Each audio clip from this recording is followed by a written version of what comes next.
இந்த துளாராசி லக்கணத்துக்காரங்க எப்படி இருப்பாங்கன்னு பார்த்தீங்கன்னா லைஃப்பில் பார்த்தீங்கன்னாக்கல எதுக்கும் பயப்பட மாட்டாங்க. விட வந்ததை பார்த்துக்கலாம், விட என்ன ஆனாலும் சரி பார்த்துக்கலாம் அப்படின்ற ஒரு ஃபைல்வான்னு வச்சுங்களேன். நம்ம ஊர் பாஷையில் சொல்லணும்னா ஃபைல்வான், பராக்கிரமசாலின்னு சொல்லுவாங்க. அந்த மாதிரி ஒரு குணம் இருக்குது அவங்களுக்கு. இதே வந்து பார்த்தீங்கன்னாக்கெல்லாம் அவங்களுக்கு வந்து சுப கிரகங்கள் இல்லை சுப கிரகங்களுடைய திசைகள் நடக்கும்போது இல்லை புத்திகள் நடக்கும்போது அவங்களுக்கு எல்லாமே நல்லது நடக்கும். அதே வந்து ராகு கேது சம்மந்தப்பட்டு இருந்தால் அந்த ஜாதகனுக்கு பார்த்தீங்கன்னாக்கில் பலவிதமான கஷ்டங்களும் நோய்கள் நொடிகளும் தடைகளும் பிரச்சனைகளும் இது வந்துட்டு போகும் உங்களுக்கு. மற்றபடி சூப்பராக இருப்பாங்க.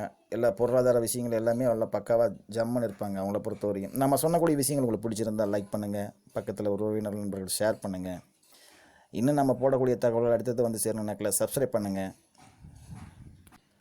இந்த விருச்சிக ராசி விருச்சிக லக்னத்துக்காரங்க லைஃப்பில் எப்படி இருப்பாங்க அப்படின்னு பார்த்தீங்கன்னாக்கில் மக்களால் போற்றக்கூடிய ஒரு நல்லவன் இவங்க நல்லவங்கப்பா, சூப்பரானவங்க அப்படின்னு சொல்லுவாங்களே, அந்த மாதிரி பேரு புகழெலாம் கிடைக்கும்.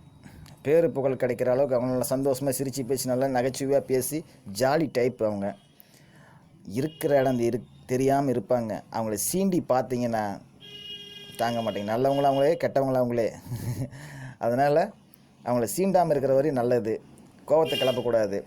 அதேமாதிரி பார்த்திங்கன்னா தப்புன்னு தெரிஞ்சுனாக்கில் விட்டு விளைச்சி விட்டுருவாங்க. அது வேறு. விருச்சிகத்தை பொறுத்தவரையும் சொல்லணுன்னாக்கில் ஜனவசியம் இருக்கும் அவங்களுக்கு. அவங்கள சுற்றியும் எப்போ 4 பேர் 10 பேர் இருந்துக்கிட்டே இருப்பாங்க. நல்லா அவங்கள நல்ல பேர் புகழெல்லாம் கிடைக்கும் செய்யும். அதேமாதிரி பார்த்திங்கன்னா கெடுதல் செய்யக்கூடிய கிரகங்களின் பார்வையால் அந்த ஒரு தன்மை இருந்துச்சுனாக்கில் கெடுதல் செய்யக்கூடிய கிரகங்களோ இல்லை புத்திகளோ திசைகளோ நடக்கும்போது அந்த பார்வை அவங்க மேலே இருந்துச்சுன்னா கொஞ்சம் வறுமையும் கஷ்டத்தையும் தரித்திரத்தையும் கொடுக்கறதுக்கு வாய்ப்புகள் இருக்குது.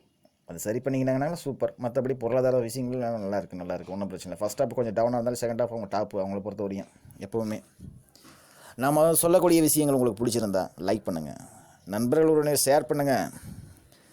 இன்னும் அதிகமான தகவலில் இந்தமாதிரி வந்து சேரணுன்னாக்கில் முதல்ல சப்ஸ்கிரைப் பண்ணுங்கள். சப்ஸ்கிரைப் பண்ணி பக்கத்தில் இருக்கிற பெல் பட்டனை கிளிக் பண்ணுங்கள்.